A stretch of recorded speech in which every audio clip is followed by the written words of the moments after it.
So today's lesson will be on power and efficiency. Again, we've talked about efficiency before, but we're going to again, and I'm also going to introduce power. Now you probably have used power before, right?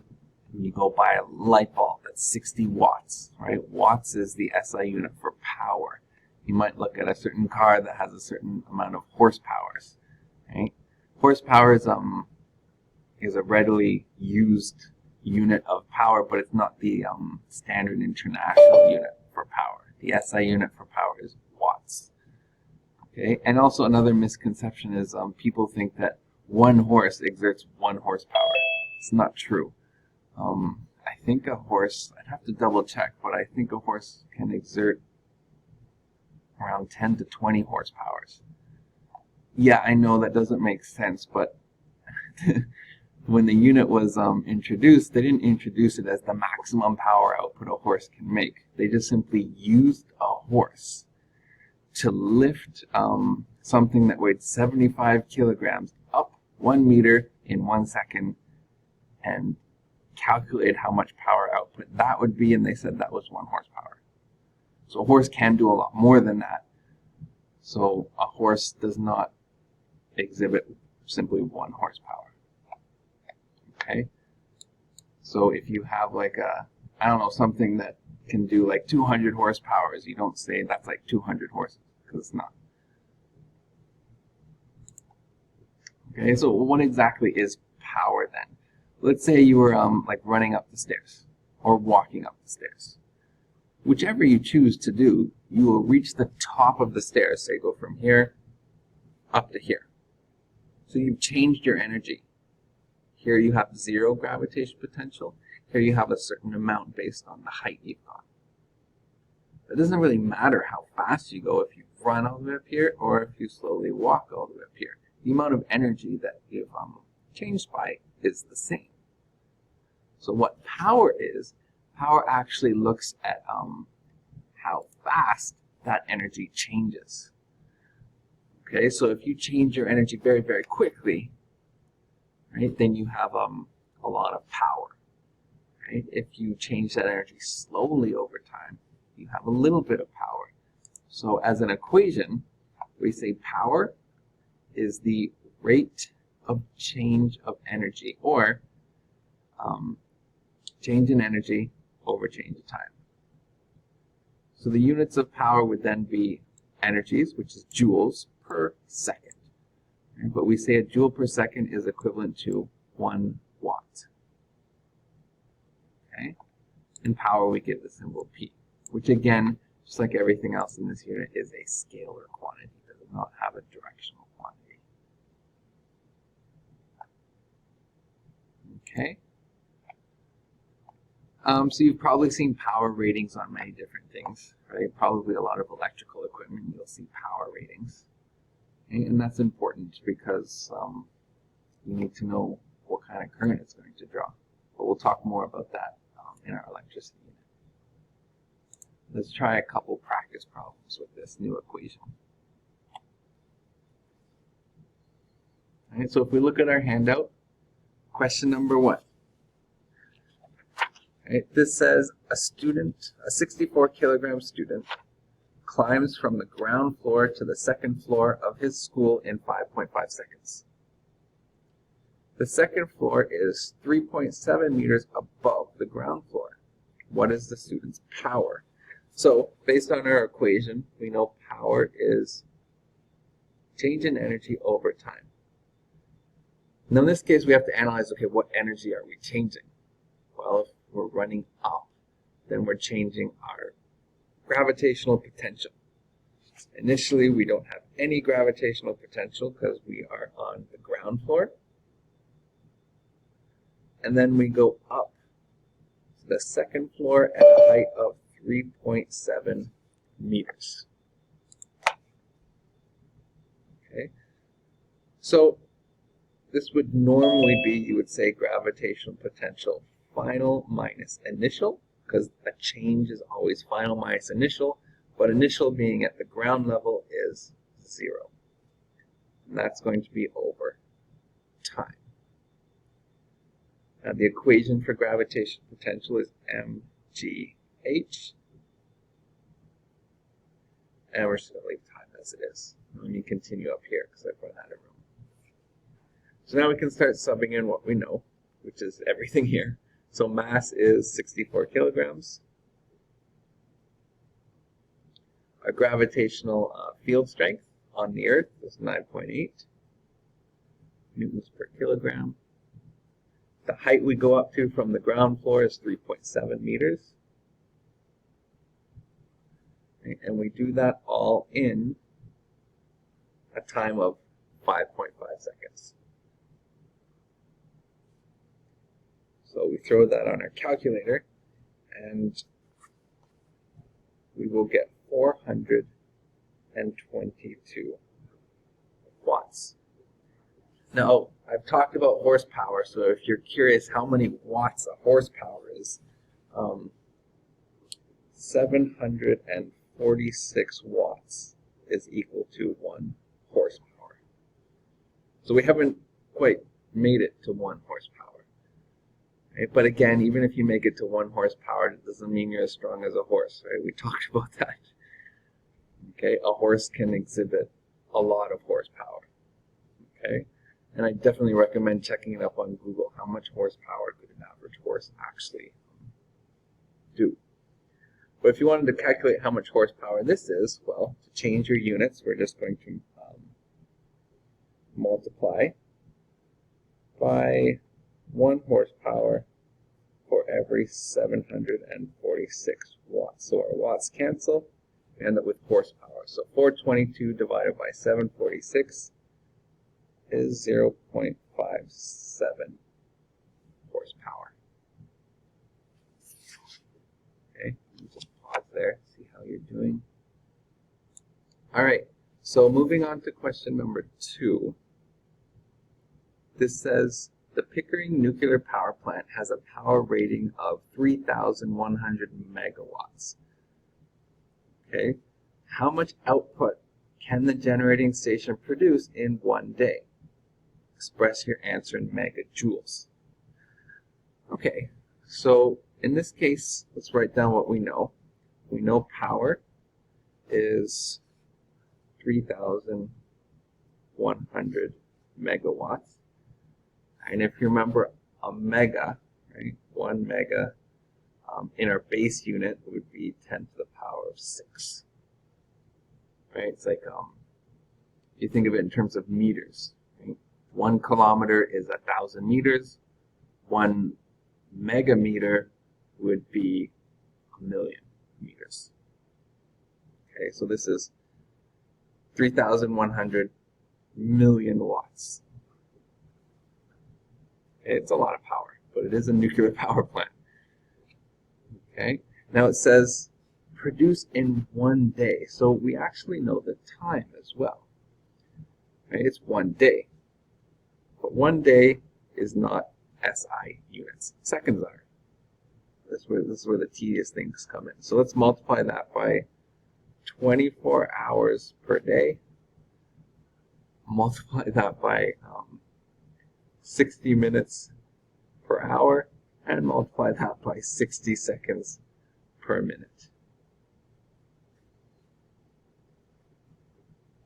All right. Just pause there. All right, so now that we know power and time, we can go and use our equation. Our equation says power equals change in energy over time. You can also think of it as work over time, because work, by definition, is change in energy. And I actually had a friend, his name was Power, and he used to always get upset with his boss because his boss always made him work over time. I haven't done a cheap physics plan for a while, so you can just forgive me for that one. But you'll remember the equation. If you want, since we're actually not solving for power, we can add a little triangle. You saw it in the PowerPoint. Okay, so you actually had change in energy or work. And here we had power and time. Now in this case, it wants to know how much energy output we had. So if we're solving for energy output, or the work, it's power times time. So our change in energy is power times time. So we will have 3,100. And I don't have to change this into, I don't have to write times 10 to the power of 6 watts. The only reason why I don't have to do that is because it says express your answers in megajoules. So if I leave this in megawatts, it'll spit out megajoules, right? Because it'll be to the same order. Multiplied by 86,400 seconds. Give you an answer of, and I'm going to write this in scientific notation because it's really big, 2.68 times 10 to the power of 8 megajoules. All right, so talking about efficiency. So we've done this before in simple machines, but we can do it again in energy. I mean, take a light bulb. Incandescent light bulbs were being used for more than 100 years now. But they are very, very, very inefficient. So you'll get 100% electrical energy in, and only about 5% light coming out of them. That other 90% is waste, and it's actually thermal energy. I'm sure you can tell. You know not to go ahead and touch a light bulb that's been on for a while. At least not an incandescent light bulb. Right, so that is very, very bad. Assuming you want light energy. Right? If the energy you want out of it is light energy, we say it's only 5% efficient. However, for some reason, if you bought a light bulb to heat your home, which I don't think many people do, but if your purpose was to heat your home with a light bulb, then you could say it's 95% efficient, because all that energy, 95% of it gets turned into heat. Okay, so efficiency basically is a comparison of what we get out with what we put in. Now again, nothing, just like when we did simple machines, nothing is going to be 100% efficient. Certainly nothing is going to be more than 100% efficient. You're never going to get more energy than you put in. That breaks the law of conservation of energy. You can't do that. Okay? You're also not going to quite get 100% because there's always going to be, just like with simple machines, friction. Okay? And in this case, again, friction produces thermal energy, so we get thermal energy in some form. Now in this case, I mean, it's not friction like this, but in a light bulb you have a little tungsten wire, and a tungsten wire heats up because it has so much resistance inside of it. And resistance is, you can almost think of it as friction for the electrons trying to move through the wire in its current. And so that produces an enormous amount of heat, so much that it actually glows. Right? Which is how it works, but also the reason why it's so inefficient. Now we do have other types of, let me go over other light bulbs here. I'll come back to the other ones. So we have CFLs. These are compact fluorescent light bulbs, the swirly ones. Okay, and they can transform up to 25% of the supplied electrical energy into radiant energy. Not great, but 5 times better than an incandescent light bulb. An incandescent light bulb with 5%, this is 25%. It's way better. And in fact, I didn't put this in the PowerPoint, but LEDs. LEDs are extremely efficient. Okay, which is why even though if you have an LED that's been on in a while, when you go to touch it, it's pretty cool, right? It hasn't created much thermal energy. And I'd have to look it up, but I believe they're over 90% efficient. Of course, if you have something like this, like a fan-driven electric heater, it's about 95% efficient. Why? Well, in that case, you want heat. It's fairly easy to create heat from electrical power. You just purposely make a whole bunch of friction, or for electricity, a whole bunch of resistance. Okay, but again, it all depends on, going back to the equation, what you want. Okay, if you're listening to a radio, you obviously want sound energy, not heat. Right? But I mean, they'll heat up. Of course they will. But the more sound energy you get based on what you put in will determine on what the efficiency is. So let's try a practice problem with efficiency. This is question number 3. So here we have a firefly's body transforms chemical energy in food into radiant energy that appears as a greenish glow in its abdomen. Fireflies use this glow to attract mates or prey. What is a firefly's efficiency if its body transforms this much chemical energy into this much radiant energy? Now what I find with this equation, if we go back, look at our equation, so efficiency equals energy out over energy in, and then if you want it as a percentage, multiplied by 100%. What I find students have difficulty is not using the equation, but determining which is our energy out and which is our energy in. Well, here's a couple tricks. One, I told you you cannot have something more than 100% efficient. So if you get it mixed up, your answer will end up being more than 100% efficient. That'll be a hint to you that you got it mixed up. Go fix that. Okay, but in this case, we're taking this much chemical energy. So this is what we're putting into the system.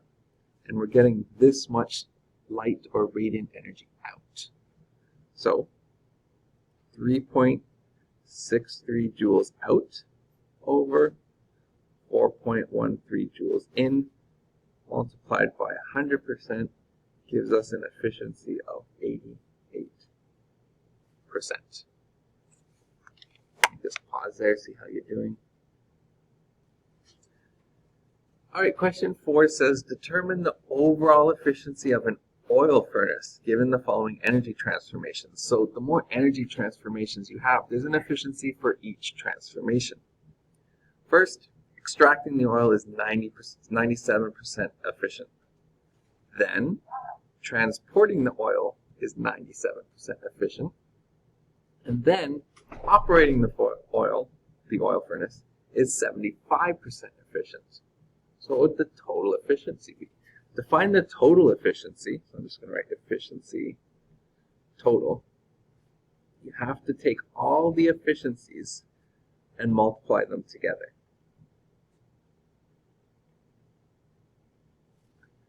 Okay, but do not do 97 times 97, right? Don't do 97 times 97 times 75 and say, oh, the efficiency is 705,675. No, don't do that. When you're multiplying the efficiencies, you need to put them back into decimal form. So 97 will be 0.97. The next one is also 97, so 0.97. The next one is 75, so 0.75. When we multiply all those numbers together, we get 0.71. And so now you can change that back into a percentage if you want and say 71% efficient. It may seem strange considering these two are both 97%, but it doesn't matter. Right? You have a weak link right there. Right? Your total efficiency will always be lower than any of your other efficiencies. This is 75%, but then your other two are also slightly lower than 100, so they're creating waste energies. That's going to make this even smaller.